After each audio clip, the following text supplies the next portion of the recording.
Good morning, everyone. It is a pleasure, an absolute pleasure to be here this morning. And when you can see an auditorium filled at minutes before 10 with young people and not so young people and not so young people, it is a great thing. When you have a combination of the age groups coming together this early on a Saturday morning, it is saying something for this program, that there is an interest, there's a passion for what is going on, and we can't take it lightly, and we mustn't take it for granted that this must happen. It is happening because you have a passion. It is happening because you have an interest. It is happening because you have an understanding that there is a right in what you're doing. And so because of that, you need to, what is it, this snap thing? I'm trying to get into it. Snap clause, where you snap your fingers. Yeah, you snap your fingers because it's cool and it's because it's right. So we're going to snap applause this morning for all that is good. Now, I want to talk to you this morning a little bit about that dash in your life. You know, many times, I'm sure we have all been to funerals, except maybe the little babies. Have you ever been to a funeral? Not, I don't want to go into doom and gloom. And you go to this funeral, and within 1 hour the funeral is finished. Because when they begin to speak about the life of the person, they are likely to say, she was born, she liked to cook, he liked to do, he had 10 children, and he died. And so the funeral is over in an instant, or it is filled with singing and all of that. And then you go to another funeral, and you can't come out of the church because it is taking the entire day to talk about the life of the person. It just goes on and on and on, and everybody who comes on is telling you about the wonderful things that the person did, the wonderful accomplishment, and everywhere that person went and what they did with their life. I came across a reading recently, and it was speaking about the dash in life. What you talk about at a funeral or even a wedding. And when you go to a function and they are giving you all the accolades about yourself, they're actually talking about the dash between your birth and your death. And the dash between 1976 and 2030. That little dash, when you write the number, when you write it on a page and you see a dash between that year and that year, that little dash represents your life. The dash represents your life. And what I want to talk to you about, how are you living your dash? What are you making of your dash in life? Is your dash worth living? And is your dash being passionate? Are you living it with passion? And when we speak of passion, what are we talking about? Passion is that great desire to do something. It is that willingness and wanting to go after something.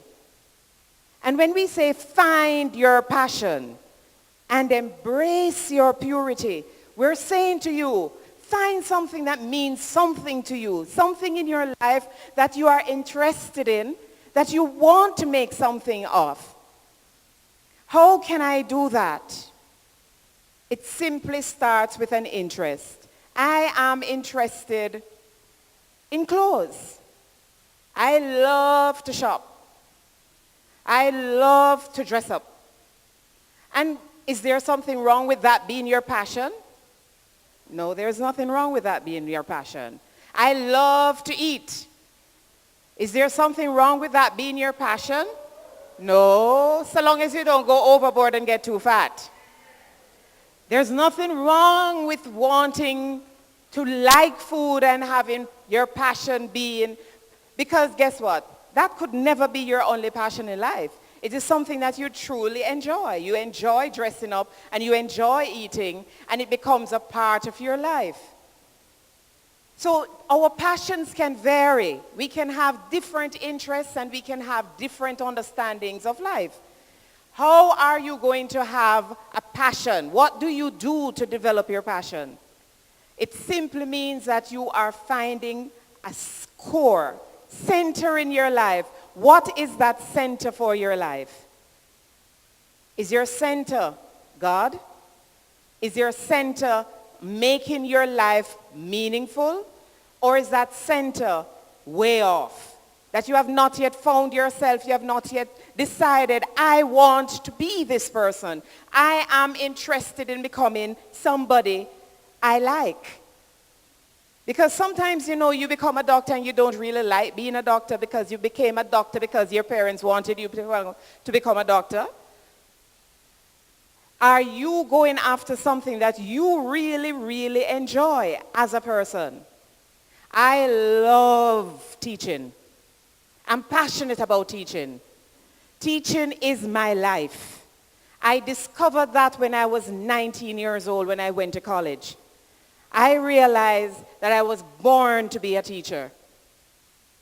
And so from the day that I hit college, teachers college, I never looked back. I had a lot of friends who decided teaching is not for me. They went to college, did a teaching course, and at the end, the day they stepped out of Bonnie College, that was the last day that they thought of being a teacher because they went off into other careers. But that was not my path. My path was to teach and to influence young people in their lives, to teach young people to become better adults, to teach young people that they need to understand themselves. Do you understand yourself this morning? I understood myself at age 19 that this is what I wanted to do and I'm going after it. I did not set out to become a principal. It just happened. Because I was pursuing my passion of teaching, and because I was pursuing my passion to become the best teacher I could become. And so everything I did in teaching, it was I followed my Woolman's motto. Whatever you do, do to the best of your ability. Whatever you do well, whatever you do, do it well. And I pursue that because I learned that in high school. That whatever I'm going to do it well. And I'm going to do it to the best of my ability. I learned that very early. And so I started working as a teacher, and I did it to the best of my ability. Whatever I was doing, I put my heart and soul into it. Every student I taught them with passion because I wanted every child to become the best person she could become. And so you're pursuing your passion. And somehow, I end up in the principal seat. Not sure what I'm doing in it still. Because it involves a lot of hard work, a lot of decision making, and it is really challenging. But guess what? I'm still pursuing it to the best of my ability and with my passion. Every day I go to work, I am passionate about what I'm doing. I do it with enthusiasm. I do it with the end in mind, always thinking, what will the girls want? What will the teachers want? What will the girls do? It is there every day because I can't sit still. And I can't be the person who just sits there every day. I need to be energized and I need to be doing stuff. What is your passion? What are your goals? Who are you? And how are you living your lives? Do you have a goal?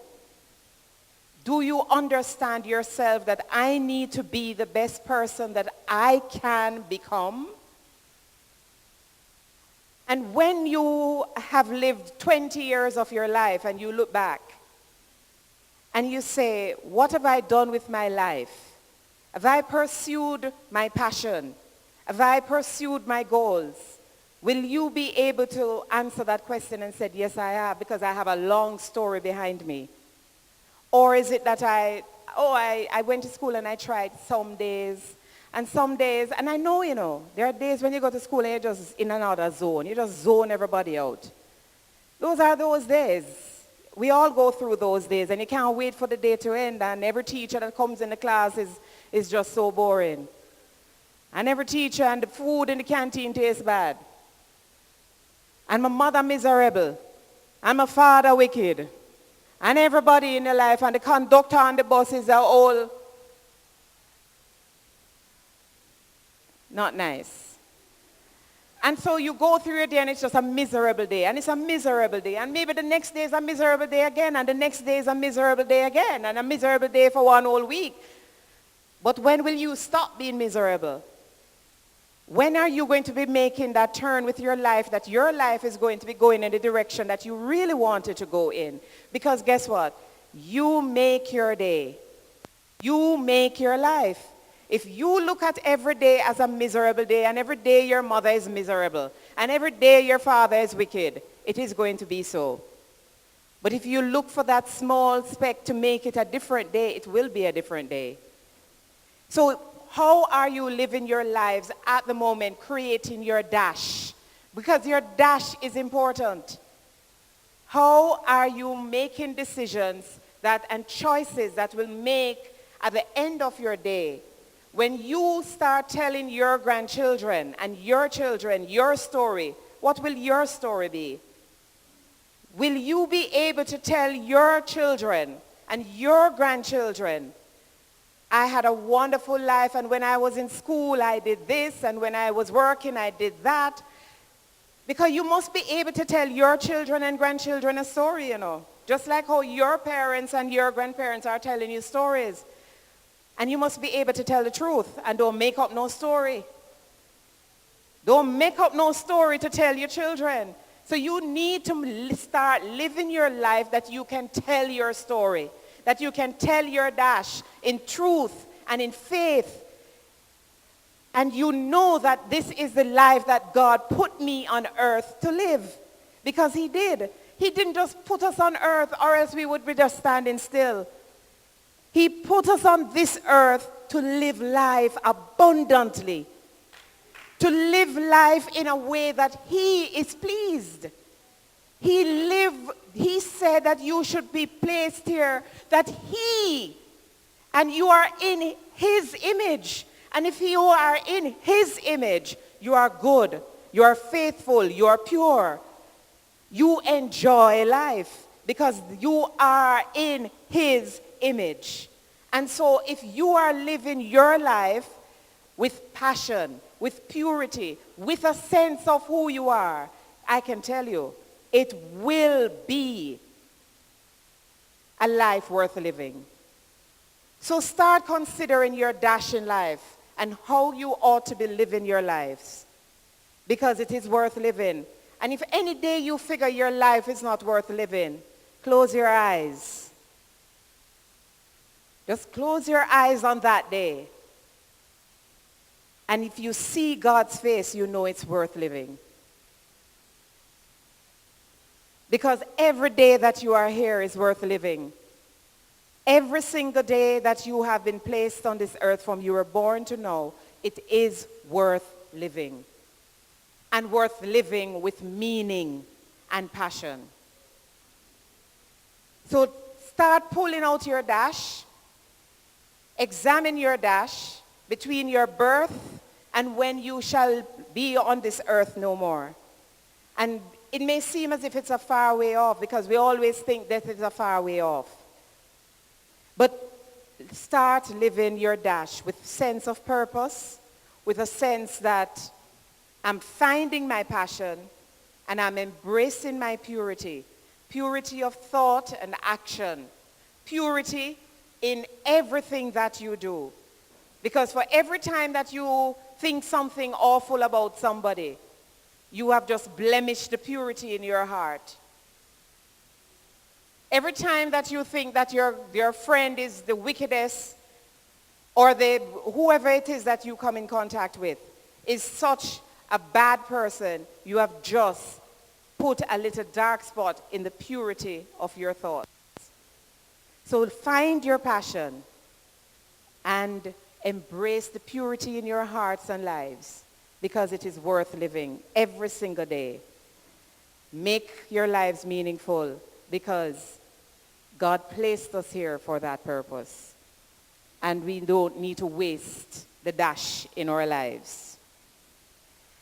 I'm going to encourage you to continue being the good persons that you are, finding your way, because you are finding your way in being here, and just continue being wonderful young people, and just find that fulfillment in your heart and satisfaction in yourself that life is worth living. And have a good day, and I'm hoping that at the end of today, when you reflect on your day, you're going to say, today was a wonderful day and I found something in my day and I'm going to take it forward into my life. So make it meaningful. Thank you.